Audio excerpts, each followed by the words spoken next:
Hey, bienvenue, bienvenue. Aujourd'hui, on va parler qu'est-ce qui fait que l'on est une entrepreneur éveillée abondante. Alors, je vais vous donner pour cela 3 astuces déjà pour avoir une activité professionnelle qui soit alignée. Alignée, ça veut dire juste, c'est-à-dire en phase avec ce que tu es, ce que tu veux donner comme valeur. Et qu'est-ce qui va faire que ça va être abondant? Eh bien, ça va être quand tu es dans ta justesse, dans ce que tu as envie de donner et dans ce que tu vas vouloir ou accepter de recevoir. Accepter de recevoir, c'est-à-dire que si tu penses que tu ne mérites pas tel montant en argent, ou si justement tu as un blocage déjà, rien qu'avec le mot argent, comment tu te sens là si je parle argent? Le fait d'être payé, le fait de recevoir de l'argent, tu sens comment? Ça te gêne qu'on parle d'argent? Est-ce que tu es parfaitement à l'aise avec ça? Ou est-ce que tu te dis, bah ouais, mais l'argent, ça corrompt, l'argent, c'est pas bon? 3 petits points. Déjà, si le mot argent te met mal à l'aise, il faut travailler là-dessus, ok? Donc, on va parler de 3 étapes, mais tu comprends bien qu'à chaque fois, on va révéler des petites choses peut-être inconscientes. Première étape pour être une entrepreneur qui attire de manière magnétique les gens, être passionné et le montrer. Être passionné et le montrer. Super, méga important.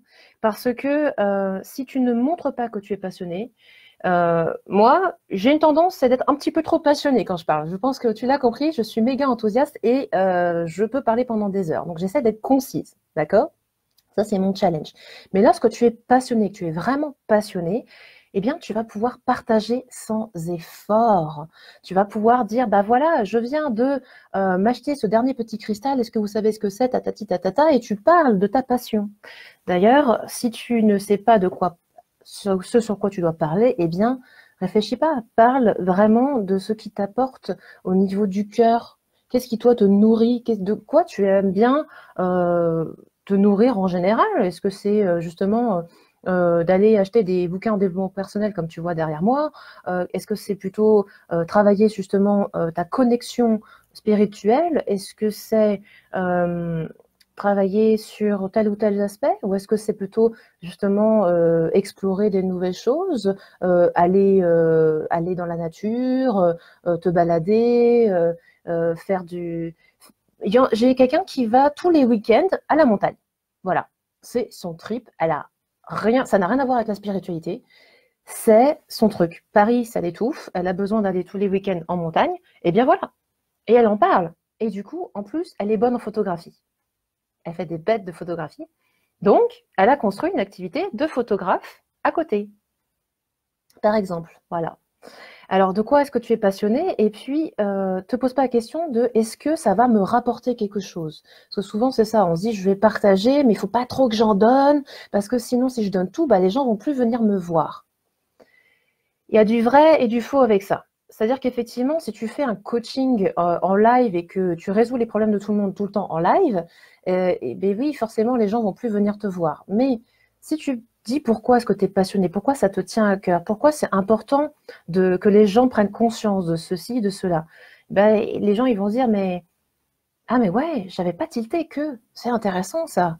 Bon bah je vais aller voir Sophie pour me renseigner là-dessus. Voilà, parce que Sophie, elle en parle bien. Et puis j'ai le bon feeling. Et en vidéo, en plus, ça passe très bien. Donc voilà, est-ce que par hasard, tu peux pas un petit peu plus t'exposer et te montrer tel que tu es? Ça, c'est l'astuce numéro 2. Se montrer tel que l'on est, à la fois dans sa naturalité et avec ses failles, et beaucoup avec ses failles d'ailleurs. Parce que si tu es parfaite, bah les gens, ils s'identifient pas trop. Ils disent ouais, c'est louche, etc.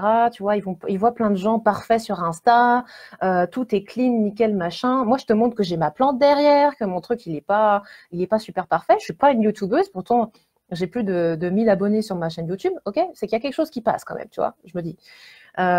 Donc voilà, qu'est-ce qui fait que toi, tu es authentique? Qu'est-ce qui fait que tu es toi et qu'est-ce qui fait qu'on a envie de travailler avec toi?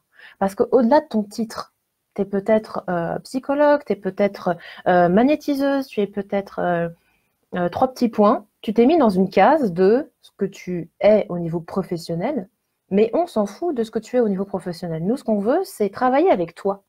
Donc toi, t'es quoi? T'es qui? Voilà. Et c'est intéressant que mon site internet ait buggé cette semaine parce que moi, je me cachais derrière le holofitness.fr Parce qu'à l'origine, je suis nutritionniste du sport. Donc, je m'étais appelée comme ça parce que j'avais déjà cette dimension holistique de prendre l'humain dans son ensemble, donc holo, H-O-L-O, fitness.fr. Mais je ne suis plus holo fitness. Je ne suis plus cette identité de nutritionniste. Je ne suis plus ça. Moi, je suis Chizu Sakamoto. Et j'avais aussi un petit site thérapeute, Chizuko Sakamoto. Mais je ne suis plus thérapeute non plus. Donc, qu'est-ce qui s'est passé? L'univers a fait cracher mon truc, on va dire que c'est ça, parce que je ne vois pas trop pourquoi. Personne ne sait d'ailleurs ce qui se passe, hein, c'est marrant. Et m'a invité à recréer moi, donc chizusakamoto.com, mon site internet, qui est en ligne si tu veux le visiter. Et qu'est-ce que je fais? Moi, j'aide les thérapeutes et coachs et tous les entrepreneurs du mieux-être à être abondants, à être vraiment heureux dans ce qu'ils font. Et ça veut dire être heureux à la fois dans le donner sans se vider, je précise, donner à l'autre sans être vidé à la fin de chaque séance, et surtout recevoir sa juste valeur, recevoir les bonnes choses et d'être bien au niveau matériel. C'est-à-dire pas passer des heures en cabinet et puis jamais avec sa famille. Voilà, par exemple. Courir partout pour toucher une misère à la fin du mois. Voilà, ne pas pouvoir se poser à un café, hop, voilà, comme ça, et attirer les clients idéaux vers soi. Voilà, courir, et puis finalement avoir très peu en retour. Voilà ce que je fais avec les gens. J'aide les gens à faire ça parce que je suis passée par là. Je sais très bien ce qui marche et ce qui fonctionne pas. Donc voilà, c'est en effet mon métier et c'est pour ça que tu es là. Voilà. Astuce numéro 3, Chizou va se recentrer, vous inquiétez pas. Eh bien, il faut s'exprimer avec les mots que les gens comprennent. Qu'est-ce que tu apportes comme bénéfice à la personne? C'est-à-dire que si tu fais juste, en fait, je vais t'aider à lutter contre ton stress, je vais t'aider à faire des trucs super bateaux, les gens comprennent pas. Par exemple, si tu es dans la spiritualité, je vais t'aider à t'éveiller et à t'élever en conscience pour que tu prennes conscience de ton toi supérieur, tatati tatata. Ça, les gens, ils comprennent pas. Ou alors, ouais, ils sont un petit peu connectés, ils vont comprendre ce que tu dis, mais ils vont se dire, hop, hop, hop, c'est un petit peu trop wou-wou pour moi. J'ai besoin de quelqu'un qui va vraiment me résoudre tel problème précis. D'accord? Encore une fois, je vais parler de moi, mais je vais parler, moi, par exemple, en thérapeute. Par exemple, en tant que thérapeute, j'aidais les femmes hyperactives, hypersensibles à gérer leurs émotions, être centrées et ne plus se sentir agressées par les autres pour sentir vraiment qu'elles sont en contrôle d'elles-mêmes et en contrôle de leur environnement. Du coup, ce faisant, elles sont moins fatiguées, elles peuvent courir après leur gamin en ayant plein d'énergie et elles peuvent aussi s'occuper d'elles.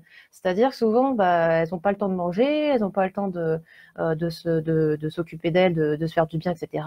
Donc moi, qu'est-ce que je faisais? C'est que je développais une routine de la flemmarde intelligente. Voilà, j'ai choisi des mots très simples. Un truc que tu peux faire tous les jours pour être bien dans ta tête et dans ton corps. Voilà. Et on l'a construit ensemble.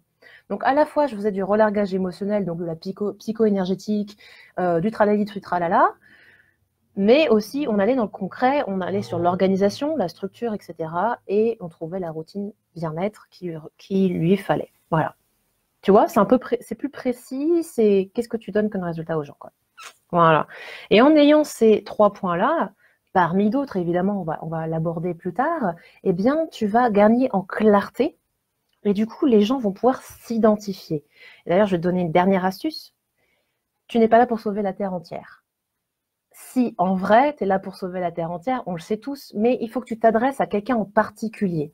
Parce que si tu parles à tout le monde, personne ne va se sentir concerné. Si tu parles vraiment, vraiment à tout le monde, il n'y a personne qui va se dire « ça, c'est pour moi ». Je dois travailler avec Sophie, je dois travailler avec Nicole, je dois travailler avec ton nom, absolument, parce que elle me cause à moi. Et souvent, on ne cherche pas très loin. Tu aides les personnes qui passent par le même chemin que tu es passé. Je suis sûre que tu es une reconvertie, ou que tu as eu des soucis peut-être personnels. Moi, par exemple, je viens du monde du salariat, je me suis pas retrouvée dans le salariat. Avant de péter un câble, je me suis reconvertie parce que je voulais aider les autres. Voilà. Et donc, je vais parler de mon histoire. Tu es passé par quelle histoire? Tu as eu quel déboire? Tu as eu quel truc? Qu'est-ce qui a fait en plus que tu es là? Qu'est-ce qui a fait que tu es thérapeute?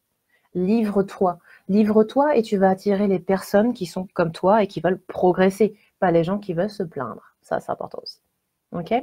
Donc, c'était la dernière petite astuce. Trouve ta cible, les gens avec qui tu adores travailler, avec qui c'est simple de travailler, avec qui c'est fun de travailler, et amène du fun et de la passion tout le temps dans ton métier et dans ta communication. Et honnêtement, le moins chiant pour communiquer, c'est les vidéos. Comme ça, tu ne te prends pas la tête à écrire. Voilà, petite astuce. N'hésite pas à mettre en commentaire ce que tu en as pensé.